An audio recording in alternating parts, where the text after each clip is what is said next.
미국 일리노이주 시카고에서 열린 민주당 전당대회가 지난주 나흘간의 일정을 모두 마치고 22일에 막을 내렸습니다. 공화당 도널드 트럼프 후보에 이어서 민주당 카멜라 해리스 후보도 전당대회를 성공적으로 마무리 짓고 앞으로 이 두 후보의 유세전이 더욱더 치열해질 것으로 전망되는데요. 글로벌 이슈에서 두 후보의 공약을 중심으로 차기 미국 정부가 또 어떤 방향으로 나아갈지 점쳐보도록 하겠습니다. 오혜리 국제전문기자와 함께합니다. 어서 오세요. 네, 안녕하세요. 네, 자 대선일이 11월 5일이잖아요. 네. 한 70일 정도 남았는데 일단 전당대회를 마친 해리스 후보 지금 어떤 움직임입니까? 예, 28일부터 다시 이제 본격적으로 유세에 나서는데요. 네. 러닝메이트 팀 월즈 미네소타 주지사와 함께 28일부터 남부 경합주 중에 하나인 조지아주를 방문하게 된다고 합니다. 버스 투어 방식으로 조지아 남부 지역을 전체를 좀 훑은 다음에 네. 대도시인 서베나에서 유세를 갖는다고 합니다. 네, 조지아주를 이렇게 찾는 이유가 특별히 있을까요? 이 조지아주는 사실 남부의 경합주 중에 하나예요. 네. 워낙 이제 기독교의 문화에 뿌리가 깊어서 예전에 바이블 벨트라고 불리는 데 속하는 이제 주죠. 원래는 이제 보수주의 성향이 매우 강해서 공화당의 텃밭으로 분류됐었던 곳입니다. 네. 그런데 2000년대 들어서면서 조금씩 달라지면서 스윙스테이트 쪽으로 바뀌고 있어요. 왜냐하면은 이 조지아주에 애틀랜타라고 하는 큰 도시가 있잖아요. 네네. 우리나라 교민들도 굉장히 많이 맞아요. 사시죠. 네. 이 애틀랜타를 중심으로 이제 경제가 좀 좋아지면서 다양한 인구들이 유입이 됐습니다. 그러면서 이제 정치 성향도 좀 더 다양해지고 네. 변화가 좀 급속도로 이루어지고 있어서 2020년 대선 때 조 네. 바이든이 이곳에서 대통령 선거 때 승리해서 선거인단을 전부 가져갔습니다. 네. 그리고 2022년 중간 선거 때 상원 의원 선거가 있었는데 이때도 그 민주당 후보가 당선이 돼서 그 덕분에 민주당이 연방 상원에서 과반 의석을 차지할 수 있게끔 됐었거든요. 그렇군요. 근데 또 요즘 이번 2024년 대선을 앞두고는 조금 또 달라졌어요. 달라졌어요. 예, 다시 트럼프와 공화당 쪽으로 좀 치우치는 경향이 있는데 특히 젊은 층들이 트럼프 네. 지지율이 좀 높다고 합니다. 그러다 보니까 해리스 대선 캠프에서는 여기 경합주를 잡기 위해서 조지아주 남부 지역에 좀 공을 들이고 있고 네, 네. 크게 이제 이번 조지아주 유세에 힘을 쏟는 이유가 아닐까라고 생각이 됩니다. 전당대회 마치자마자 바로 조지아부터 예. 공약을 하는 거군요. 네네. 지금 해리스 캠프의 선거 지원 기부금이 뭐 쏟아지고 있다 이런 뉴스 계속 들어오고 네. 있는데 어느 정도 차이가 좀 7월 선거자금 모금액을 23일에 그 연방선거관리위원회에 보고를 했는데 2억 400만 달러 우리나라 돈으로 2,700억 원이 좀 넘습니다. 네. 그런데 지난달에 대선 출마를 선언을 했잖아요. 그래서 지금까지 총 모금한 금액이 5억 4천만 달러, 7천억 원이 좀 넘는 돈입니다. 한 달 사이에. 네. 네. 그리고 전당대회를 개최한 지난 19일부터 20일 동안에만 네. 우리 돈으로 약 1,000억 원 정도를 모았다고 하니까 정말 돈이 쏟아지고 있다라고 보여집니다. 그러네요. 트럼프 특히 7월 한 달에 모은 금액은 트럼프에 비해서 4배나 많다 이런 보도도 있죠. 네. 그래서 두 후보들이 이제 막대한 돈을 계속 모으고 있는데 네. 이 광고비를 경합주 앞으로 있을 그 경합주 유세 또는 광고에 이제 엄청나게 쏟아부을 예정입니다. 최근 보도를 보니까 뭐 8월 중순까지 양당 후보 측이 광고비로 집행한 액수가 우리 돈으로 3,360억 원이 넘는다 이런 보도가 나오고 있는데 앞으로 이제 이 두 후보 간의 유세전이 더욱 치열해지고 경합주 문제가 더욱 중요해지면서 네. 경합주에 집중적으로 그동안 모았던 그 선거 자금들을 아마 이쪽에 투입하게 될 것으로 보여집니다. 아마 박빙일수록 더 비용이 증가하겠죠. 예, 맞습니다. 트럼프 쪽 움직임 먼저 살펴보겠습니다. 예, 트럼프는 23일에 네바다주 라스베이거스에서 유세를 하고 같은 날에는 최근 대선 후보를 사퇴하고 트럼프 지지를 선언한 사람이죠. 로버트 케네디 주니어와 함께 경합주인 애리조나주 그랜데일에서 공동 유세를 벌였습니다. 네. 그리고 29일에는 위스콘신 그리고 30일에는 펜실베이니아주를 찾아서 유세를 벌일 예정인데 해리스 측에서는 남부 경합주에 좀 주력하고 다가오는 주요 남부 경합주에 좀 주력하고 네. 그 반면에 트럼프 측에서 러스트벨트 공략을 또 가속할 걸로 보여집니다. 네. 지금 말씀해주신 대로 로버트 케네디 주니어가 이제 사퇴를 하고 트럼프를 지지하잖아요. 네. 이게 전체적인 판세에 어떤 영향을 줄까요? 아직은 좀 어느 쪽에 더 유리하다라고 보기는 좀 어려울 것 같아요. 근데 네. 케네디 후보가 연초에 무소속으로 출마해서 막 이제 바람을 일으키기 시작했을 때만 해도 지지율이 2자릿수였는데 네. 최근에는 이제 한 자릿수로 떨어져서 지금 한 5% 안팎입니다. 그리 높지는 않지만 말씀하신 대로 지금 두 당의 후보 카멀라 해리스하고 트럼프가 워낙 박빙세여서 네. 이 정도의 표심도 이제 어디로 가느냐가 예, 이제 어디로 중요하죠. 가느냐가 중요한 변수가 될 수 있습니다. 네. 그런데 사실 케네디 주니어를 그동안에 지지했던 지지자들은 트럼프도 싫고 민주당의 해리스도 싫다 이런 네. 쪽이기 때문에 이 케네디 주니어가 트럼프를 지지 선언을 했다 해서 그 표가 모두 트럼프에 갈 것인가라고 하는 건 조금 유보적인 것 같아요. 조금 지켜봐야 되는. 네, 전당대회가 민주당 전당대회가 끝난 후 처음으로 이제 대규모 여론조사 결과가 25일에 발표가 됐는데 네. 보면 해리스 지지율이 전반적으로 한 50%를 기록하고 있고 트럼프 측이 7%포인트 적은 43%에 머물렀습니다. 오차 범위가 그런데 플러스 마이너스 3.5로 뭐 최대 7%잖아요. 그래서 역시 그 안에 들어와 있네요. 그 안에 들어와 있기 때문에 전반적으로 봐서는 박빙세가 여전하다라고 봐야 될 것 같습니다. 네. 물론 이제 이 두 사람 간의 이 격차가 7%로 벌어졌다는 거면 중요한 해리스 그렇죠. 입장에서는 중요한 수치이기는 네. 합니다. 전당대회 이후라서 또 영향이 예, 그렇습니다. 있겠죠. 아무래도 그런 것도 있을 것 같고요. 그래서 9월 첫째 주 월요일이 노동절이거든요. 네, 네. 그래서 이 노동절 연휴가 끝나는 쯤에 되면은 대체적으로 뭐 어느 쪽이 좀 더 강세인지가 좀 더 뚜렷하게 드러날 것으로 보여지고 있고 네. 아시다시피 9월 10일에 첫 TV 토론회가 있잖아요. 그렇죠. 네. 그때가 분수령이 될 것으로 보여집니다.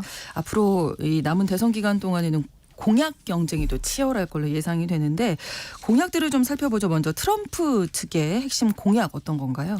예, 트럼프 선거운동 본부 홈페이지에 들어가면은 아젠다 47이라는 제목의 이제 목록이 쫙 올라와 있습니다. 네. 예, 20가지로 이제 정리가 되어 있는데 이 아젠다 47은 본인이 47대 대통령이 돼서 펼칠 아젠다다. 아, 저는 이런- 47개 어젠다인 줄 알았더니 아닙니다. 그게 47대. 그 중에 핵심은 역시 이제 국방, 무역, 그다음에 경제 부분이라고 할 수 있는데 네. 국방 부분에서는 그동안에 많이 알려졌던 내용이죠. 네, 네. 국방비 증액, 새로운 미사일 방어 체계 구축, 우크라이나 전쟁 비용을 회수하겠다 이런 것도 있고 국경 개방 정책을 종료하고 불법 이민자들을 대대적으로 이제 추방하거나 거기 불법 이민자들에게 그동안에 제공했던 여러 가지 복지 지원 이런 것들을 중단하겠다 이런 네. 내용이 들어 있습니다. 무역 부분은 법인세율을 인하하는 거가 들어 있고요. 또 트럼프 상호무역법 이런 거를 제정해서 네. 보편적 관세 10%를 부과하고 특히 중국산 제품에는 60%의 추가 관세를 부과하겠다. 이게 지금 핵심입니다. 네. 그리고 에너지 부분 같은 경우에는 이 바이든 대통령이 주력하고 있는 친환경 정책이 그 인플레이션 감소법이잖아요. 네. 이거는 녹색 사기다 이렇게 주장을 하면서 친환경 에너지 보조금 폐지하겠다 이렇게 했고 원자력 산업 규제를 완화하고 특히 화석연료 석유나 뭐 석탄 같은 것들의 사용을 확대해서 파리 기후 협정에 또 탈퇴하겠다 이렇게 공약을 내걸었습니다. 네. 이와 별도로 공화당이 전당대회 그 기간 동안에 이제 이 트럼프 정책 안건들을 총망라한 또 정책집을 냈어요. 네. 그래서 2024 공화당 플랫폼 미국을 다시 위대하게라는 제목의 이 공약집인데 네. 대체적으로 트럼프가 주장하고 있는 아젠다 47하고 많이 비슷합니다. 그렇군요. 또 이게 최근에 문제가 되고 있는 프로젝트 2025는 어떤 건가요? 이 말씀 많이 들으셨을 거예요. 네. 그래서 이거는 이 프로젝트 2025가 트럼프의 공식적인 공약인가라고 착각하시는 분도 있을 것 같은데 그건 네. 아니고 네, 네. 미국 보수 싱크탱크 헤리티지 재단이 자기네 재단뿐만 아니라 이제 보수 성향의 여러 재단들과 함께 작성해서 지난 9월에 발표를 한 자기 공화당 정부의 정책 위반 서입니다. 네. 900페이지가 넘기 때문에 뭐 이걸 다 읽어보기는 정말 어렵습니다. 그러네요. 근데 핵심만 추리면은 네. 이 대통령 권한을 대폭 강화한다라고 하는 내용이 눈길을 끄는데 그 트럼프 일기 행정부 때 트럼프 전 행정부 때 사실 그 전에 오바마 행정부 때 있었던 고위 공무원들이 상당히 트럼프의 정책에 대해서 반대 입장을 표명했고 그래서 내부적인 분열이 불화가 심했습니다. 그런 것들을 다시 재현되는 걸 막기 위해서인지 연방 정부의 일부 공무원, 주로 이제 고위급, 중급 이상 고위급 공무원이라고 할 수 있는데 이걸 트럼프와 공화당 딥스테이트 세력이라고 부르거든요. 네. 국가 정책을 정권과는 상관없이 좌지우지하는 관료 세력이다 이렇게 보고 있는데 이런 세력을 없애기 위해서 네. 이 연방 정부의 일부 공무원들을 해고가 쉬운 정무직으로 돌린다 이런 내용이 들어있고 네. 또 법무부와 FBI를 대통령 직접 통제하에 둔다 이런 내용도 있습니다. 그 낙태 문제에 대해서는 임신 중전약 유통 제한, 특히 또 눈에 눈길을 끄는 거는 연방준비제도 네. 이거를 해체 또는 축소하겠다. 라는 내용도 있고 또 교육부를 해체하겠다 이런 내용도 있습니다. 굉장히 파격적이죠. 그러네요. 특히 이제 국방 안보 부분에서는 이 미국 국방 전략의 핵심을 비용 분담이라고 명시를 해놓고 있습니다. 그러면서 아예 딱 한국의 방위비 인상 문제를 여기 아주 명확하게 지적을 해놓고 있어요. 네. 여러 가지 극우적인 성향을 있다라고밖에 볼 수가 없고 네, 또 네. 논쟁적인 내용이 너무 많습니다. 그렇다 보니까 뭐 민주당뿐만 아니라 당 내에서도 좀 비판이 있어요. 그래서 트럼프와 공화당 측에서는 이건 우리의 공식적인 공약이 아니다라고 해서 거리두기를 하고 있습니다. 네. 근데 사실 꼼꼼히 따져보면은 트럼프가 공약집에는 안 넣었지만 그동안 유세 과정에서 말했던 여러 가지 네, 네. 약속 이런 것들과 상당히 가까운 내용을 담고 있고 네. 또 헤리티지 재단이 공화당이나 트럼프 측과 가깝기 때문에 트럼프가 재집권하면은 이런 방향으로 가지 않겠느냐라고 보는 시각이 지금 대부분인 듯합니다. 방향성은 나타나 있다 이렇게 볼 수 있겠네요. 해리스 쪽 공약도 살펴보죠. 네, 해리스는 아직 이제 홈페이지를 보면은 이렇게 네. 트럼프처럼 공식적인 공약 리스트를 정리해놓고 있지는 않더라고. 아마 곧 이제 정리해서 그렇겠죠. 올려놓을 걸로 보여지는데 네. 다만 민주당이 전당대회에서 2023 민주당 정강 정책, 그래서 해리스 정부가 출범하게 되면은 추진할 여러 가지 정책들을 정리한 그 안건을 발표를 한 바 있습니다. 네. 여기 보면은 제조 인프라 및 공급망 투자 확대, 또 기후 변화 대책 이런 부분들은 조 바이든 대통령 때와 거의 비슷한 것 같습니다. 네. 또 보호주의 무역 기조 유지 방침 이런 것들은 뭐 트럼프와 대동소이하다라고 보여져요. 근데 가장 차이가 나는 점은 법인세 부분인데 법인세. 법인세를 기존 21%인데 이걸 28%로 인상하겠다라고 하는 내용이 들어 있습니다. 트럼프는 완전히 정반대로 그렇죠. 지금 21%를 15%로 인하하겠다 이렇게 주장을 네. 하고 있거든요.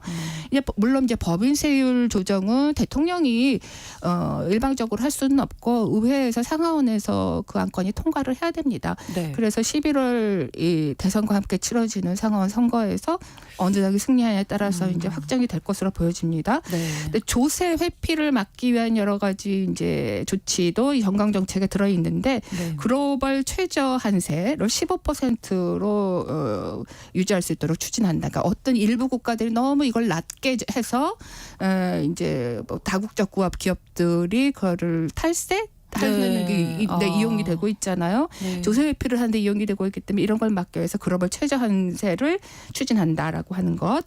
그리고 미국의 다국적 기업들이 해외에서 활동해서 거둬들이는 수익의 세율을 현재보다 배를 높인 21%를 올리겠다 이런 것도 있고 또 연방 최저임금을 2026년까지 15달러 현재는 네. 7.25달러거든요. 그러니까 꽤 많이 올리는 거죠. 그렇죠. 그리고 인상하겠다는 계획도 있습니다. 그 외에도 대규모 주택 임대 사업을 하는 사람들에게는 2년 동안 임대료를 5%만 하겠다. 뭐 네. 이런 내용도 있는데요. 특히 해리스는 개인적으로 그 최근 식료품 가격 폭리를 막겠다. 연방 정부 차원에서 금지하겠다. 이런 약속도 공약으로 내걸었는데 네. 해리스 측에서는 경제 문제 같은 경우에는 그 자신의 공약을 기회 경제 그러니까는 부유층뿐만 아니라 중산층 그다음에 저소득층에도 기회를 공평하게 갖는 경제를 추진하겠다. 네. 이런 뜻으로 이 용어를 적극적으로 사용을 하고 있습니다. 네. 외교 안보 분야는 뭐 중국을 좀 위협적인 요소로 보고 있는 거 이런 거는 뭐 트럼프 측하고 같다고 볼 수가 있고요. 네. 다만 트럼프 측에서는 힘을 앞세운 미국 우월주의를 내세우고 있다고 하면은 네. 해리스 측에서는 동맹국, 파트너 국가들과의 협력을 더 강조하겠다는 면에서는 좀 차이가 있다고 보여집니다. 가장 이제 조금 다른 부분이 해리스 트럼프 측 양측의 공약에서 다른 게 낙태 이민이라든지 뭐 이런 사회 분야에서 완전히 다르죠. 사실은 미국의 유권자들의 입장에서는 이 부분이 조금 더 어떤 명확하게 트럼프와 해리스를 선택하는 기준이 되지 않을까라는 생각이 드는데 일상과 아무래도 직접적인 영향이 있다라고 보여지기 때문인 듯합니다. 맞습니다. 사실은 트럼프는 공약집이나 또는 공화당 공약집에도 이 낙태 문제가 공식적으로 올라와 있지는 않아요. 근데 해리스는 아시다시피 이 여성의 이 자기결정 수업 뭐 이런 것들을 매우 강조하고 있죠. 네. 예, 그래서 최근 들어서는 뭐 유세 때마다 이 문제를 적극적으로 내세우면서 여성표하고 무당층 표를 흡수하려고 아주 노력을 하고 있습니다. 네. 트럼프의 입장은 이 부분에서 좀 애매모호한 것 같아요. 물론 기본적으로는 보수적이지만 이게 연방정부 차원에서 낙태금지법이 제정하지는 않겠다. 네. 상하원에서 그 안건이 올라오더라도 대통령으로서 서명하지는 않겠다. 이런 입장인데 이 낙태약 문제에 있어서는 뚜렷한 입장을 밝히지 않는 거를 보면은 이 헤리티지 재단이 뭐 내놓은 이런 공약집 이런 거에서 정책 제안에서도 보듯이 네. 좀 보수적으로 제한을 두지 않을까라는 생각이 듭니다. 네. 이민 문제에 있어서는 뭐 국경 강화 또 자신이 임기를 시작하자마자 대규모 불법 임대를 추방하겠다 이렇게 얘기를 하고 있는데 네. 거기에 비해서 해리스는 좀 더 국경안보법 을 다시 재추진하겠다라는 입장입니다. 네. 자, 글로벌 이슈에서 오늘 공화당 대선 후보 트럼프, 민주당 해리스 후보의 움직임 또 공약 자세히 살펴봤습니다. 오혜리 국제전문기자와 함께했습니다. 오늘 고맙습니다. 네, 감사합니다. KBS 라디오 신성원의 오늘 세계는 마치겠습니다. 내일 오전 11시 5분에 다시 뵙겠습니다. 고맙습니다.